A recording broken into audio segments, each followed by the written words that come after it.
I call Clayton Mitchell. Phew, that was an ordeal. Mr Speaker, I'd like to start by commending John O'Naylor, actually, first and foremost, by his comments and his recognition of reading a crowd so well, for him not putting us through another cricket story like we had in the second reading, Mr Speaker. And I swear to God that I would not have been surprised, Mr Speaker, if you had sent him out of the House and given him 10 minutes to the beach with that sort of behaviour. But it's pleased to see that he got himself back on track and gave it. Well, I meant there was Brazilians and South Americans and, of course, the Chileans in the rugby. But it was great to see that he got back on track to speak about rugby. And Mr Speaker, I'd also like to start by saying that it's not very often that New Zealand First shares the similarities and the views of the Green Party. And of course, today is not one of those days that we share that view. However, there are a number of sentiments that they have displayed quite eloquently today that we do actually have concerns about. And there is definitely a binge drinking culture in this country. And for anybody to say that there's not, and to bring out Wikipedia to try and beat us up with facts and figures to suggest that we're sitting in the middle tier of the world when we talk about social drinking ales and ailments, then I think they're missing the point. And the fact of the matter is, Mr Speaker, is that we do have a binge drinking culture, but it is on the decline. And you have to, again, get back to those vectors, the direction in which we're travelling, and we are getting under control with this binge drinking culture. And in fact, I'll just bring your attention to a private member's bill which actually would also help address the binge drinking culture, which I'm sure once it gets pulled out of the House, which is in my name, the House will support, because it's, of course, addressing binge drinking culture. And the reality is, if the National Party don't support it, then I'm sure they'll bring it up and put it down as their own policy in a few weeks' time, as they generally do with New Zealand First policies. But the Summary Offences Drink or Drug Affecting Behaviour Amendment Bill is the binge drinking, and the general policy statement is the binge drinking and drug culture in New Zealand, especially among the young, and is causing serious antisocial and harmful behaviour in many communities throughout the country. This bill would make it an offence to be drunk or drug affected in a public place or while trespassing on private property to a degree that serious harm could result. Now, this is about personal responsibility. And we keep hearing the jibes and the attacks on licensed premises for vomit in the street, which we've just heard from Kevin Haig.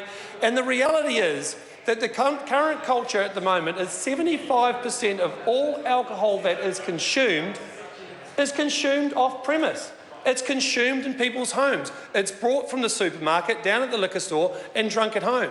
What happens after they've had a few beers is they want to go like moths around a flame to where social intercourse is gathering of people and communications. And I would suggest in this House, the number of members that are married and in loving relationships who met their loved ones either at the pub or at a sporting club where you're having a few beers and you're engaging in social intercourse. And Mr Bennett, you might be one of the members mentioned in the Ashley Madison group. You might find your love in another place. But we're talking about genuine love here.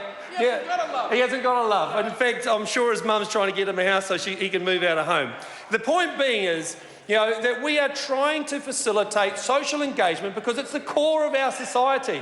And the ability to be able to go down and have a beer and watch the rugby with your friends, with your family, with your mates, and enjoy the camaraderie, enjoy the atmosphere of a rugby match, is what this bill is actually about. Now, we don't agree with the way that this has come about.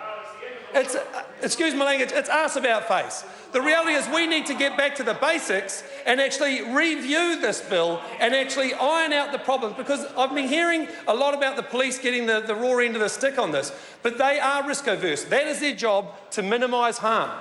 And we are not giving them a fair crack of the salve to actually say it's the stuff up of this government.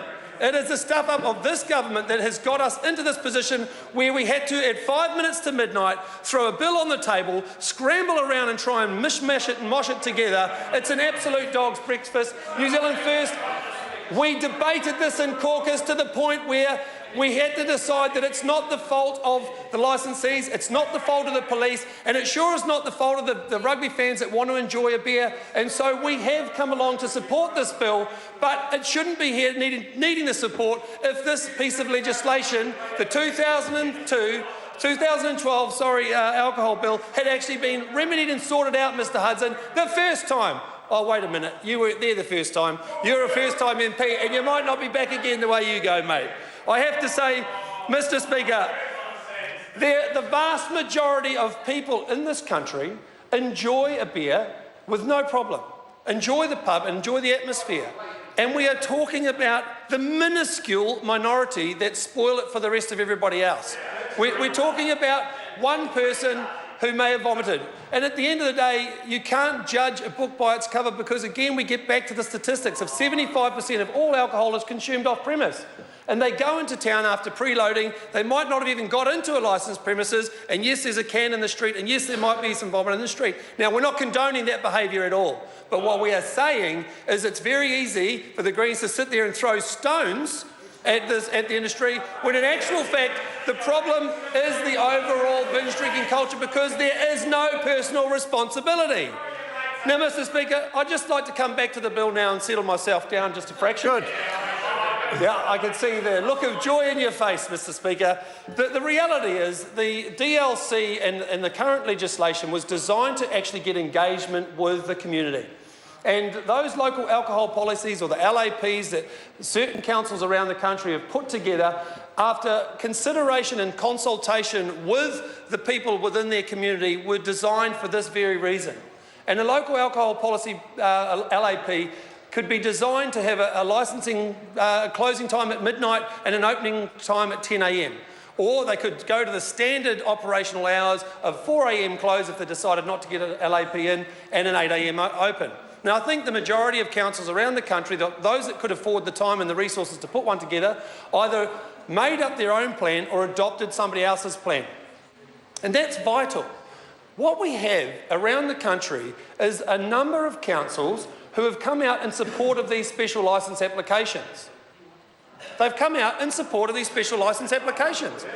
However, going through the DLC, because of the ambiguity of this legislation, the police have said what makes and what constitutes a special licence. We don't see a rugby match on the TV as being that special because anybody can get it. So our whole point being is, we've got to make it so clear that there is no clunky ambiguity so that the police know that New Year's Eve is considered to be a special licence. So providing you stick within the laws of your licence, you should be able to apply for it and comfortably understand that you're going to get it.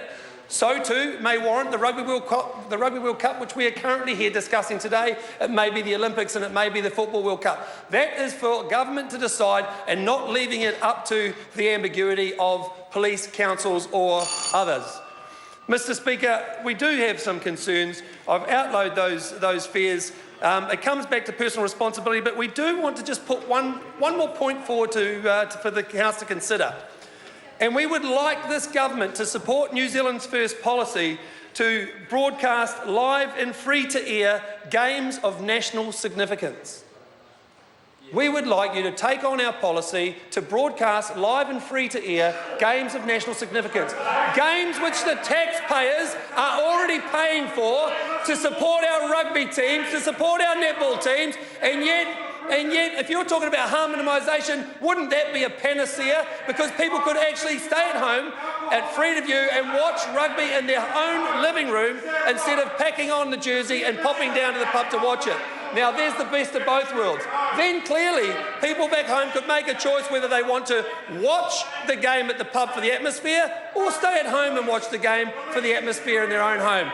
Mr Speaker, they might be yelling and jeering, and I can't hear what you're saying. There's a lot of this, a lot of that. Yeah, I could hardly hear myself think, Mr Speaker. Thank you very much. Mr Speaker, I can guarantee that in time this government will support this bill, but they'll put it in their own name and dress it up and try and say it was their own. But you know New Zealand First is saying this first and foremost because it's standing up for New Zealanders and the people that need it the most. Mr Bennett, you know what? You remind me of a funny bone, which of course is an oxymoron, but you're a little bit more oxy, but mostly moron. Thank you, Mr Speaker.